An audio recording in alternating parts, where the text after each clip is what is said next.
Welcome back to the WSU Democrats podcast. My name is Ethan Bishop. I'm the president of the organization.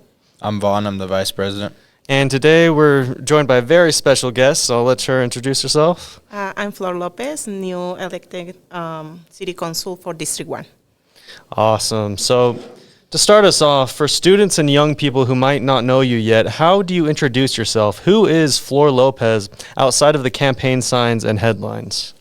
Well, I'm a mom, I'm a small business owner, a community advocate, and before the campaign, I that kind of person who always show up on public events, try to help others, and always texting late at nights, trying to solve problems from the community. You've been really active in community work and small business advocacy for a while. What was the moment when you went from I care about my community to I actually need to run for city council? Well, I realized that the local government has very powerful power in the community decisions. So I got tired, I guess, because I've been representing a small business for 9 years now. And every time I was in City Hall was something different, or the law was different, I was changing. And I got tired to don't be representing in that way. So I thought, we should, versus doing someone else, I can do it. I can run and I can represent no-use immigrants, small business, and commune people, like hard workers, because I'm a hard worker. Awesome, yeah. And I mean, I think it's really great how you're succeeding Angela Chaburka. We did many things with her, when she was on the city council. Mm-hmm. How do you feel about, filling her seat and kind of carrying on her legacy in a way and keeping that, I guess, more Democratic aligned versus, your far right opponent? Well, those are huge shoes to fill for sure. And I'm glad to have her mentoring and her support because she's a great friend. And I have other supports as well. And I'm all forwards about empowerment with education. So anything I don't know, I like to make my research and trying to figure it out. I like to say how we can make it possible. It's not impossible. It's going to take time, but how we can make it possible. And Angela is a great example, and again, those are huge shoes to fill, but I feel like I can do it. Awesome. All right, so I'll ask this question, then I'll pass it off to Vaughn for a couple questions. You've talked about wanting regular people in District 1 to have a real voice at City Hall. What are some specific ways you want to make it easier for everyday residents, especially working-class families, to be heard and taken seriously by the council? Well, everyone, we build and we have a community where everyone is a hard worker. And those means wake up very 5 a.m. until 9, 10 p.m. workers. They don't have time to go over the meetings, or they don't understand the law, and probably make more accessible forums or groups, neighborhood groups outside of the city hall, so that way personally or someone else can digest that information for the community and also bring into the table to present to city hall or city councils. Be more, which has been happening right now, is trying to digest this information into language, English and Spanish, and I really appreciate that because when I was on campaign, I realized not so many Spanish speakers understand why these elections are important. Mm-hmm. They thought was the same as in Mexico, in the original countries, and it's way different, and I'm trying to explain and empower them to learn more about it. Awesome. Anything you'd like to ask? Yeah, so affordability was a key issue for your campaign, so how do you plan to keep costs manageable? Could you repeat the last part? I'm sorry. Yeah, how do you plan to keep costs and cost of living manageable for Ogden residents? Well, again, in my campaign, mentioned a great programs through the city for affordable housing and also for buy your first home in Ogden. Mm-hmm. I was lucky to go through those programs on 2019 when I bought my home.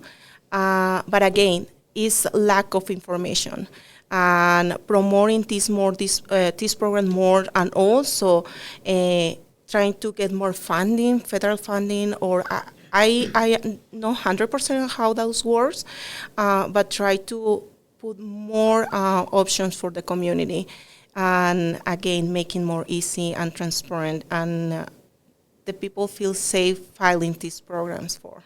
Yeah. I just want to say I really like your plan with engaging the community more and teaching them and empowering them to, learn about how, politics works and everything like that. I think that's a huge problem facing the country. People just don't know or don't care. So I think that's very important you're doing that. And I also want to ask, who on the city council do you see yourself working well with? Well, everyone has a different, I like to say everyone has an asset, something to bring in the table. Personally, financial and small business, and again, education, empowerment, those are my strongest. And I know other members have the way to work and have something to put in the table. So I am always open to work with others.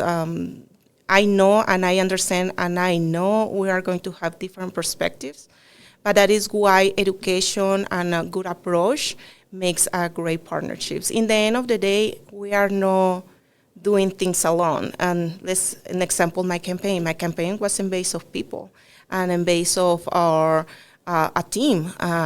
We build a team, and I say we because by my side was a team who support me, who believes, who did everything for my victory. And that is, I see myself work with everyone, and I know we are not going to be agree always, but again, we respect. I hope looking forward to have a good answers and for the community. Mm-hmm. Yeah, so it's more about what you bring to the table and with your background and who you represent in the community, and now people like you have a voice on the council, so that's great. In the end of the day, I'm just a tool, and I like to see myself like a tool. I'm that tool and that voice for the community. My number, I don't have personal number pretty much. My number is public number. Everyone can text me, can call me anytime. After 10 p.m., I don't answer text, but I will do it next day. So I'm just a tool, and I'm happy to be that kind of tool to represent and trying to make a smart decision for the well-being of the community. Mm-hmm. Awesome. It's a great answer. The next question is, Ogden has a large immigrant and Latino community, and there's a lot of fear around ICE. From your perspective, what is the realistic role of a city council when it comes to protecting residents from intimidation, harassment, or profiling related to immigration enforcement? That is an important question because council can control federal law, and that is the reality. Yep. However, we have a great police department, and we have that social media with the police department where they're trying to be very transparent. And my focus is, again, empower you, be transparent, try to educate you. Currently, I'm part of a group, neighborhood groups, who we're trying to empower and be prepared.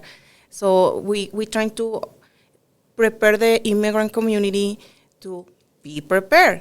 Power attorney in case something happens. What is next? So that is education. The unique thing the city or the city council could do is support those initiatives that the people is already doing. And now, if we put a social media, like we have ICE here, what we are doing is scare the community, and we don't want a community scared. We want an empowered community. We want a community who feels safe. Safe not just with our police department, safe with our city. Everyone is welcome in the city hall. And it's an organization that is We Are Family Foundation. They are doing on December 13th, you are welcome to come. They are doing a Christmas party. They give away gift for toys for the kids, free food, and paying by the first responders. Because again, we want to build that trust between our community and the first responders. And everything is free. Last year, they received around 800 people. Hopefully, they receive 1,000 today, because those are Weber County members. I hope I answered your question. No, yeah, that's perfect. I mean, one idea people have floated is a city resolution saying ICE agents operating in Ogden can't wear masks and must clearly identify themselves when interacting with the public. Is that something you'd be open to supporting or exploring? And what kind of legal and practical questions would you want answered first? I know you said, the city council, they can't really dictate federal law. Other states like New Jersey and California, they've, on the state level, moved to ban ICE agents from wearing masks and that stuff. And I understand that just because a state says that doesn't necessarily mean that since they're federal authorities, they don't have to technically go along with that, and they probably won't under Trump. But yeah, would you be interested in anything like that? And then if there was situations, because one thing I also see is with politicians, a big thing they have is the bully pulpit, where they can actually speak. And like you said, educating them and all this kind of thing. I think it'd be really powerful. We just have a strong, member on the city council who will condemn things like, brutality from ICE agents, where they're just slamming people on the ground and arresting people with no due process. Or I even saw a video where there was a man being detained, and he started going into very violent seizure, and they were still trying to, rip him out of the car and all that kind of thing. So I was just wondering what you think about that, or if you'd be open to supporting measures like that. I'm open to support, but I would love to first get an advice from a lawyer, because in the end of the day, I don't know what is permit for the city council way or for the city versus what is permit at the state level. Is no room in my mind or my heart for violence. Is no room for that. For sure, again, I'm trying to be respectful, and I'm not always going to be agree with some decisions, but for sure, again, our police department is doing the best. And I'm telling you because I have family who is immigrant, and every time in the beginning when they were very scared, I make an appointment with the chief or police chief, and we're trying to figure out the things so that way they feel peace and continue with their lives. For sure, if you have a background that where do you have a DUI and things going on, well, law is the law, right? We need to follow the law, because I want a safe place, a safe community for my kids, for me, for my neighbor, for you. But if you don't have nothing like that, and you are accomplished with everything, like your driving license, your insurance, your car is in order, so it's no reason for violence. Yeah. Housing affordability is one of the big issues you've highlighted. For renters and students who feel like they're being priced out of Ogden, what are one or two concrete things you think the council could do in the next couple of years that could actually move the needle? Well, we can, city council can make more partnership with an idea, some properties, or build more affordable properties. And again, maybe create a new program. Currently, the city helps has a program where helps with rent and bills in case you are behind. I've been applying for those before for some of my from community members, and I know how navigate. Those are hard to navigate, and I'm looking forward for sharing those, or at least trying to work with someone to make it more easy. But I think that is one of the options. And yeah, I think a big thing is, and I think not to name names, but it seems like Ben Nadolski particularly kind of into this whole development and these building of all these apartments and all these things, which are honestly out of reach for many Ogdenites, where they just literally can't afford it. So I love what you said about affordability, because we need more affordable housing. We need to solve the housing crisis. It's one of the most important things, I think. There's a lot of talk about growth in Ogden, but people experience that as higher rents and more pressure on long-time neighborhoods. How do you balance new development with protecting existing residents from displacement, especially in District 1? Well, a grow is always a good idea for any community. Because in order to keep going with our economy and in a federal level, we need to grow. But also we need to make those partnerships with people who respect our neighborhoods, who respect our history, who is willing to take in consideration the community opinion. That is why it's a Facebook page, Make Ogden, where all the changes in Ogden are happening. And they try to be transparent, they try to post that information. I've been in every single meeting. I think I missed one for all the new development in the downtown, for the new apartments and everything. In the beginning, it was 3-4 people. So we need to, if you want to really make an impactful change, it's not just about the city council member, it's not about just me, it's about you, it's about everyone showing up. If you can't showing up, it's an email, it's a Facebook page, it's a different ways to reach out the city and say, no, I don't want this.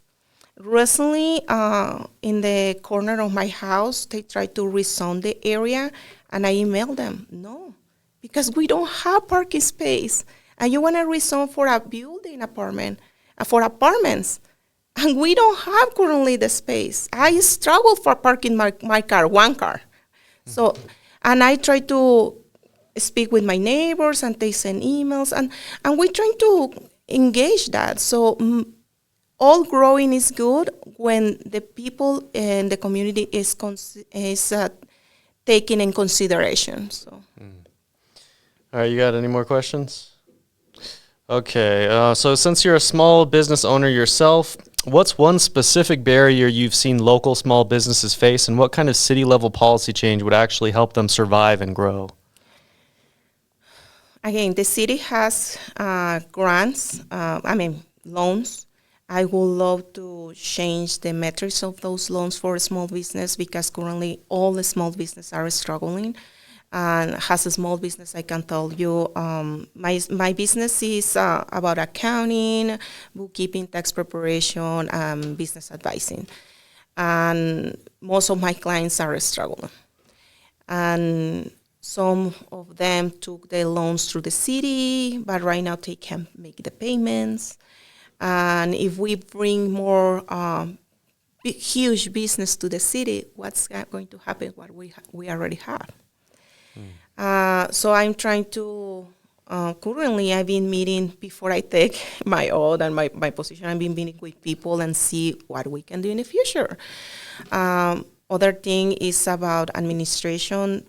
Again, Ogden City is amazing. And I remember when I start my focus in business, was hard to get a license. We take like 6-7 months and trying to figure it out right now with some changes the mayor made in the website and everything. It's more easy, but it's still, we need to be more trying to make communication with the client. Like, okay, it's going to take 3 months because you need this, and this. Other of that, you make the application and you don't know when you are going to receive it. And the things has been changed, and I know, again, it's not impossible, but it's a process. And it's still in the process, and I will love to be more supporting in those areas and give them examples. Like I have clients that we are being struggle and trying to make the difference. That's a good point. I think just streamlining the whole process, cutting back on the bureaucracy, just trying to make sure that people can actually start their business. I think that's absolutely true. So on transportation, if you had to pick one priority to improve public transit for Ogden residents, students, low-income workers, families, what would it be? More frequency, better east to west connection, safer bus stops, something else? Don't bully me. I never have the experience in bus. My kids do. My younger girl just get lost today. Maybe more ways to figure out how the routes works. I used a bicycle before. Recently, I just learned. Don't bully me. 41 years and I just learned it. But yeah, and that is great. But I think more routes and faster routes, because my older one, she lives with her dad, and she took the bus to the New Ems school. And she's like, Mom, always is different, and blah, blah, blah. She's always complaining. They are my best feedback. So, yeah. So overall, would you support kind of a transition away from more, I'm not saying, oh yeah, we're going to ban all cars or something, but a way just to protect the environment and everything, kind of transitioning a little bit away from the car-centric infrastructure, more towards public transit, so that people who are disabled or they can't drive or whatever reason, like I couldn't drive for the longest time because I had some health issues, and that made me feel like I didn't want to get into a car and risk getting into an accident. So, I didn't even get my license until I was 20. So I think about that all the time. I wish there was more bus stops. I wish that there was more public transit, kind of like how in European countries or even in big cities and that kind of thing, how you don't even need to own a car. In Ogden, you kind of have to own a car. Yeah, I know New York is less cars because they use a lot of bicycles and things like that. I would love to support that. But with the weather right now in winter, it's hard. And from a personal perspective, in summer, I walk all around. I like to walk. So I walk. My office is close by here. I live in downtown, so I walk. I recently used my bicycles, Ogden City bicycles, and yeah, I would love to support more of those. So. Awesome. So I'm gonna ask this, and then I'm gonna ask you just a couple questions for the last few minutes from my other member. For Weber State students and younger voters who might feel burned out or cynical about politics, what's your pitch for why local government and showing up in city council races specifically actually matters in their daily lives? Again, your voice matters.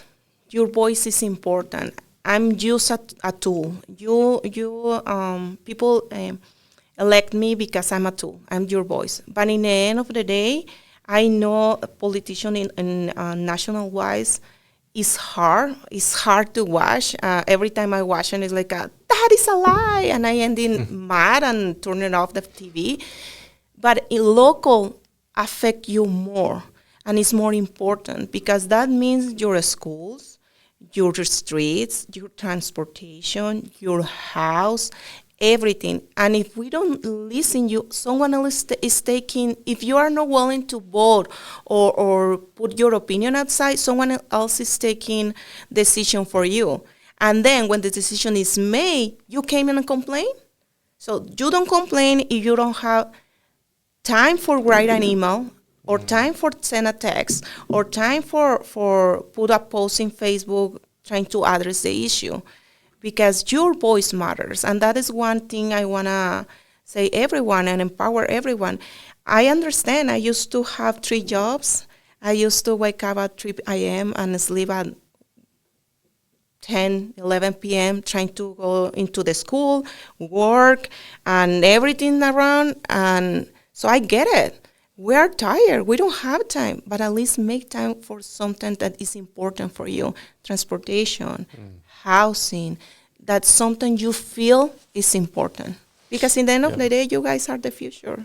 I'm just around the corner for getting old. So, and you are the future. Yeah, like exactly what you're saying. Like if they don't show up to the city council meetings or they don't send an email or whatever, then they complain about it. That's how I feel kind of with WSU Democrats, where some people will be kind of critical or like, oh, why aren't you doing this? Why aren't you doing that? When they haven't even joined the organization. It's a student-led organization. So we need the infrastructure from other students. So when people are like, oh, why didn't you do this? Why didn't you do that? It's like, it's because you're not part of the group. If you think we should do it, you should join. And that's what we're trying to advocate for. And that kind of thing. And the meetings, the city council meetings are recorded. You can watch it later if you don't have time. So most of the year, I've been watching streaming, live streaming, and if I don't have time, I watch it later that day. Because again, I have a business to run. I have a house. I'm a single mom. My little one called me today. She was lost in the bus, and it's like, where are you?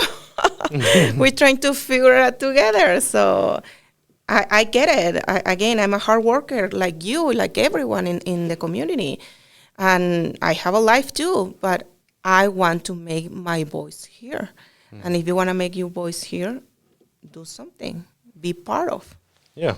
Yeah, I really like that. I mean, everyone loves to criticize, but few people really like to participate and actually, do something about it. So, like you said, educating people so they understand how things work, and then recognizing that people are very busy, but ultimately there is no excuse because, like you said, they can catch it later. They can send an email. They don't have to be in person. So, that's good.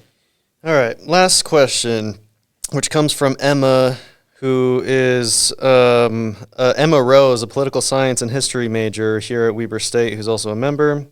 How will you measure your success for your term? What metrics or outcomes will you use to evaluate whether your policies have made a real difference?